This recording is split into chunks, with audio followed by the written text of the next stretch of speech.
everybody. Hope you're well today. It is Easter weekend. Beautiful weather here in Middle Georgia, J.M. Wood at Honey Hole Farms. I was looking through some different hives this morning, just going through and looking at everything, and saw a really nice, unfortunately it's looks like a swarm cell, but I'm going to remove it before it gets too far down the road, hopefully, and break off start a new colony. So I'm going to show you what I do in order to do that. Stay with me. Now here's the hive I was in this morning. Believe it or not, this is a package that I set 2 weeks ago. I did add some brood to it to jump start it. Just did a little video on that. It's pretty easy, just turned it into a nuke basically. And I also installed it, sorry for the view, installed it within with existing comb. So they didn't have a whole lot of work to do. Now I just tossed a new super on here just in case they run out of some room. But here's what I'm gonna do. I know exactly where this cell is. So I'm gonna pop this off real quick. These bees down here, a ton of bees. I actually moved some brood up and took the queen excluder out to give them some more space. Straighten this box out. This box is a little bit crooked. Okay, that's fine. All right, it's this frame right here. So I'm gonna give them just a little bit of smoke. This thing is so full,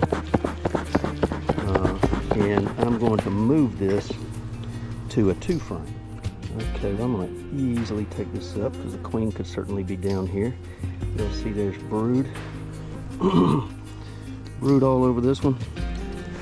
There's the queen cells. There's 2 of them. Look how big and pretty that one is. I just couldn't tear it up, and I want to use it to my advantage if possible. So I'll start a new colony, and here's exactly what I'm going to do. I'm going to look through this really good.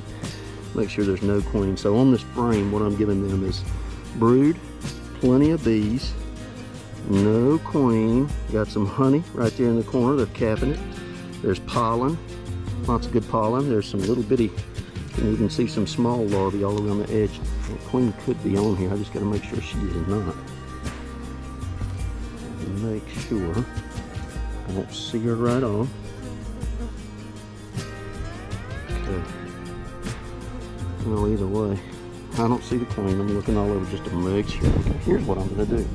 I'm simply going to take this, and this is a little 2 frame that I like to use. I moved some bees out of it this morning and graduated them up to a nuke box, a 5 frame nuke, and so I just drop them in here, and then I take a little bit of pollen patty, put that pollen patty right there on top.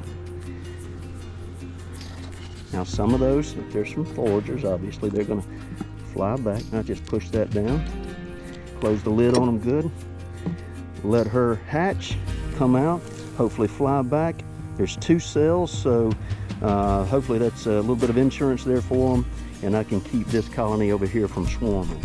Okay, well this is where the 2 frame was this morning, and I graduated these bees up this morning and actually just added this pollen patty to it just a minute ago. So well, they are doing great, and hopefully this little queen will start laying pretty soon. So that's what you do. That's what I do anyway. People do it 10,000 different ways, beekeeping. That's what's so great. You can have the freedom to do so many different things.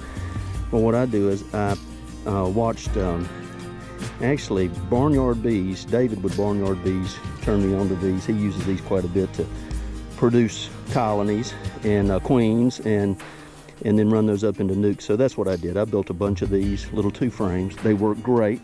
You just simply move something that has a swarm cell, drop it into there, leave it alone. Once it starts to grow, queen goes out, comes back, starts to lay, then I like to bump them up to just a little nuke box, and then next thing you know, I'll put it in probably a 10 frame and go from there. Well, just like that, I added another colony instead of tearing out a queen cell. There's so many choices of things you can do, but especially when I'm trying to keep a hive from swarming on me, I like to pull out the queen cells that look really good instead of tearing them up, and if I have room, put them into a 2 frame, just like I did today. That's how easy this is. You just simply put it in there. The queen will do the rest. She'll go out, hopefully come back in time. There's 2 of these swarm cells in here, so hopefully my other hive won't swarm. I did give them more room. Of course, sometimes you can't change their mind. But this at least gives me another colony, and I'll keep an eye on it. That That cell was so far along, it should hatch in the next few days. And then we'll give her a couple of days, let her wings dry. Hopefully she'll go out, have a mating flight, be back laying eggs within the next week. All right, if you like, subscribe. God bless.